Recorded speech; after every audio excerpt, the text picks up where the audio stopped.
Hi, இன்னைக்கு நான் என்ன பண்ண போறேன்னா ஜப்பான் பன்னீர் பண்ண. இதுலடா அது ஜிலேபி கொண்டை. இந்த மாதிரி கொண்டைய இந்த ஊர்ல நான் பார்த்ததே இல்ல. ஏமா இந்த கொண்டை இதுக்கு பெருசா ஆனியன், தக்காளி அந்த மாதிரி ஒரு இந்தியன் ஸ்பைசஸ்லாம் தேவைப்படாது. முக்கியமாக தேவைப்படுதுன்னா பார்த்தீங்கன்னா பட்டர் ரொம்ப தேவைப்படும். அண்ட் தென் பூண்டு, பச்சை மிளகா. நான் கொஞ்சம் ஸ்பைஸியாக சாப்பிட்றதுல தான் பச்சை மிளகா இவ்வளோ இருக்குது. அண்ட் தென் இங்கே மேரினேஷன் பண்ணிக்கிறேன். என்னென்னா மைதா ஒரு கப்பு, அரை கப் கார்ன்ஃப்ளவர் மாவு, அப்புறம் ஒயிட் பெப்பர் யூஸ் பண்ணியிருக்கேன். அண்ட் தென் நம்மளோட பிளாக் பெப்பரும் ஆட் பண்ணியிருக்கேன். ஸோ இதிலே கொஞ்சம் ஸ்பைசி இருக்கும். அதை மேரினேஷன் பண்ணிக்கிறேன். இஞ்சி பூண்டு பேஸ்ட்டுக்கு ஏன் கம்மியாகனா ஆல்ரெடி நம்ம பூண்டு போடுறோம். ஸோ அதனால் இஞ்சி பூண்டு பேஸ்ட்டு கம்மியாக போட்டுருவோம். ஸோ இவ்வளோ தான் இன்க்ரீடியன்ட்ஸ், ரொம்ப கம்மி.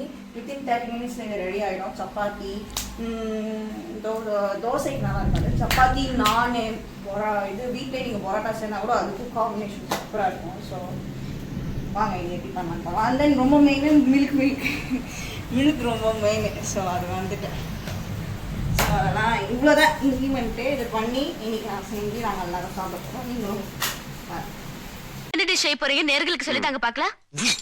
ஓகே, அண்ட் தென் இப்போ நம்ம மேரினேஷன் பண்ண வச்சது என்ன ஒரு மினிமம் ஒரு 10 மினிட்ஸ் வச்சுருப்பேன். 10-15 மினிட்ஸ் இருக்கும், அவ்வளோதான். ஸோ இது நம்ம பொரிச்சிக்கலாம். ஏன்னா இந்த பதத்தில் தான் இருக்கணும். அதனால் நம்ம அதை ஃப்ரை பண்ணிக்கலாம். ஆயில் கொஞ்சம் காஞ்சி வச்சு பாத்துங்க, பாத்திரத்தை தவிர மற்ற இடத்துல எல்லாம் மாவு போடுறீங்க. அடுத்ததான் என்ன? ஸோ கொஞ்சம் கொஞ்சமாக குட்டி குட்டியாக தான் போட்டிருக்கேன். நீங்கள் பெருசாக வேணா கூட போட்டுக்கலாம். இந்த க்ரீமி டெக்ஸ்சர் வந்து அந்த மசாலா கூட ஆட் பண்ணிக்கலாம். ரொம்ப டேஸ்ட்டாக இருக்கும், க்ரீமியாக இருக்கும். அண்ட் தென் முந்திரி மசாலா கூட ரெடி பண்ணி வச்சுருக்கேன் நான் வீட்லேயே. ஸோ முந்திரியை வந்து அரைச்சிக்கோங்க.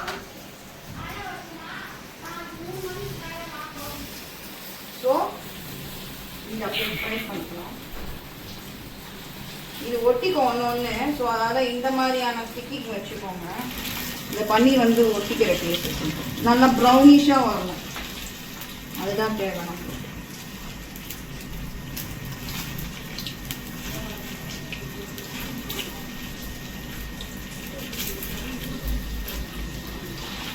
நம்ம எவ்வளோ ஃப்ரை பண்ணுறோமோ அந்த பன்னீர் வந்து நல்லா வெந்து டேஸ்டியாக இருக்கும்.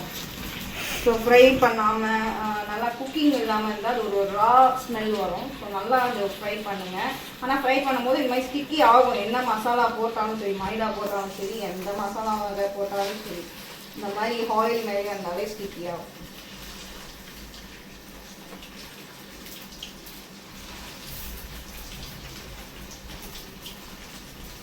ஸோ அந்த ப்ரெக்னென்சி லேடி வந்து ரொம்ப கேஸ் கிட்டலாம் நிற்காதீங்க. பாப்பாவுக்கு ரொம்ப ஹீட் ஆகும். நீங்க ஏங்க நிக்கிறீங்க? வெளில போங்க. அதான் கேஸ் கிட்ட நான் சமைச்சுக்கிறேங்க. நீங்க சமைச்சது வியூவர்ஸ் பார்த்து அப்பா இப்படி ஒரு ஹஸ்பண்ட் எனக்கு இல்லையேன்ற வர அப்பெல்லாம் யாரும் கேட்கல. கமெண்ட் அடிச்சாங்க. அப்புறம் அந்த கமெண்ட் டெலீட் பண்ணிட்டீங்களா? பார்க்கல. அந்த கமெண்ட் நீங்க பார்க்கணும். நான் என்ன பண்றது? டெலீட்லாம் பண்ணல. ஆனா உள்ள அடிபடுறதுக்கு யாருன்னு ஆண்டவனுக்கு தெரியும். அவ்வளோதான். மாமா உரிமையாம்மா, பாத்திரமே ஆடுதுமா. பாத்திரமே ஆடுதா? ஸ்டிக்கி ஆகுதுல்ல, இந்த மாதிரி ப்ரௌனாக வரணும். பொரிச்சு வச்சுட்டோம்.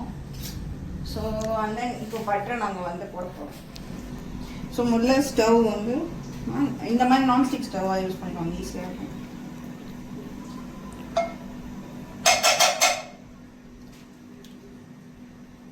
ஆனால் இது கிரேவியாக வரணும்.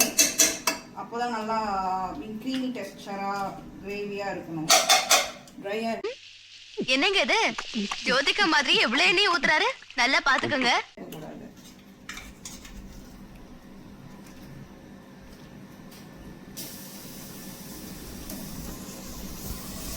ஸோ இது நிறைய பேர் ஆயிலில் கொஞ்சம் ஆட் பண்ணிப்பாங்க. அப்போ தான் இன்னும் கொஞ்சம் டேஸ்ட்டாக இருக்குங்க. ஸோ நான் ஃப்ரை பண்ண ஆயிலே கொஞ்சோண்டு எடுத்துக்கிறேன்.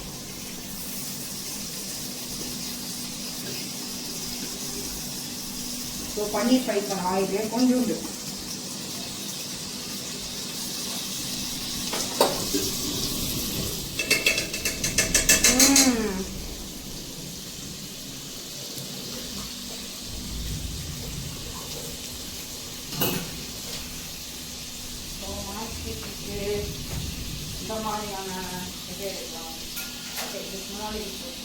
ஸோ இது நல்லா பண்ணிட்டு இதுக்கு கருவேப்பில்லை கறி லீவ்ஸ்லாம் தேவையில்லை. ஸோ ஜப்பான் ஸ்டைலில் பண்ணும்போது கறி லீவ்ஸ் அவ்வளோ தேவைப்படாது. ஸோ இந்த பேட்டர் நல்லா இந்த மாதிரி ஸ்மெல் வரணும். அந்த வர டைமில் பூண்டு எடுக்கிறாரு. பூண்டு எப்படி போட போறான்னு தெரியலையே. Using garlic. ஸோ இந்த கார்லிக் வந்து ஒரு 4 கார்லிக் இருக்கும். ஸோ அதை நான் குட்டி குட்டியாக சாப்பாக கட் பண்ணிட்டேன்.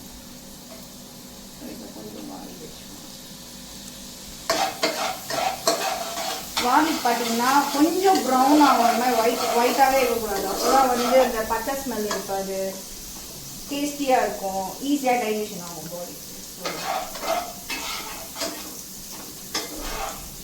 ஸோ இது ப்ரௌன் ஆகும். ஸோ இதில் வந்து அஜராமோட்டோ அந்த மாதிரி ஒரு ஆர்டிஃபிஷியலான மசாலாஸ்லாம் எதுவுமே கிடையாது. ஸோ நான் காமிச்ச அதே இன்க்ரீடியன்ட் தான் நான் யூஸ் பண்ணுறேன். கொஞ்சோண்டு என்ன மேஜிக்னா நம்ம பன்னீருக்கு இந்த மசாலா ஆட் பண்ணலாம். ஸோ இது கொஞ்சம் போட்டு கிரேவியாக ஆக்க போகிறோம். ஸோ அதனால் அது க்ரீமி டெக்ஸ்சராக இருக்கும், நல்லாயிருக்கும். இன்னும் மைதா சப்பாத்தியில் செஞ்சீங்கன்னா என்ன சூப்பராக இருக்கும். நாங்கள் பண்ணுறது வீட் சப்பாத்தியில். ஸோ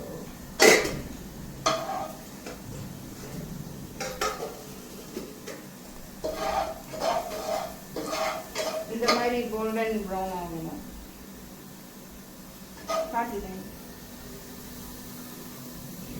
இவர் ஃபர்ஸ்ட் கேமராமேனே ஆகிறதால தெரியல அவருக்கு.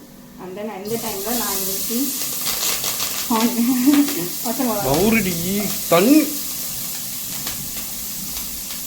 கையில் அடிக்கும் பவித்ரா, சிம்மில் வைக்கணும்.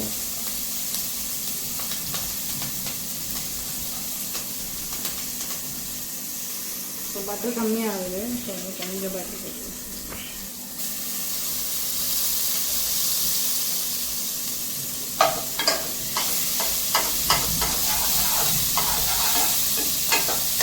இந்த மாதிரிலாம் ஆகுறதுலாம் சகஜம். அந்த டைமில் இஞ்சி பூண்டு பேஸ்ட் போடலாம்.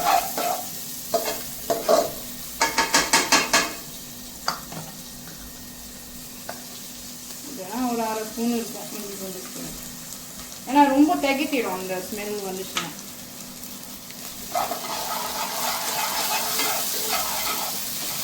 பர்ச்சேஸ் பண்ணி போகிற அளவுக்கு வதக்கிக்கோங்க.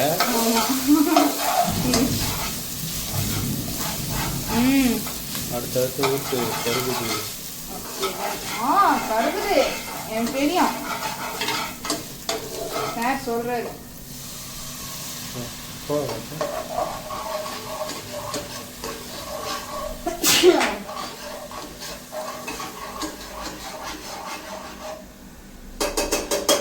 அந்த அரைச்ச முந்திரி பேஸ்ட்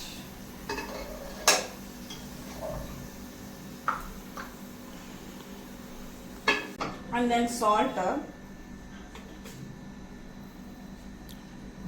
மேடம் என்ன அளவு சால்ட்ன்ட்டிங்கன்னா வியூவர்ஸ் தெரிஞ்சுப்பாங்க. அளவுலாம் தெரியாதுங்க, கை அளவு அவ்வளோதான். சுகர் தேவையான அளவு, கை அளவுக்கு சுகர். ஸோ இப்படி கலர் விட்டீங்கன்னா அதுவே என்ன ஆகும், ரொம்ப க்ரீமியாக ஆகும். அந்த டைமில் I'm using this.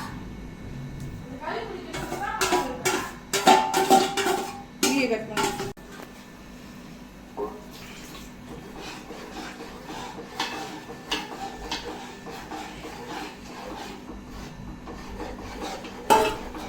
Already spicy நிறைய இருக்குது, அதெல்லாம் நம்ம ஸ்பைஸியாக இருக்காங்க.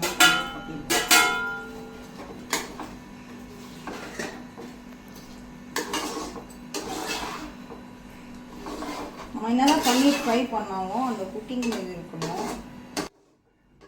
and then white pepper ஒரு 1/2 ஸ்பூன்.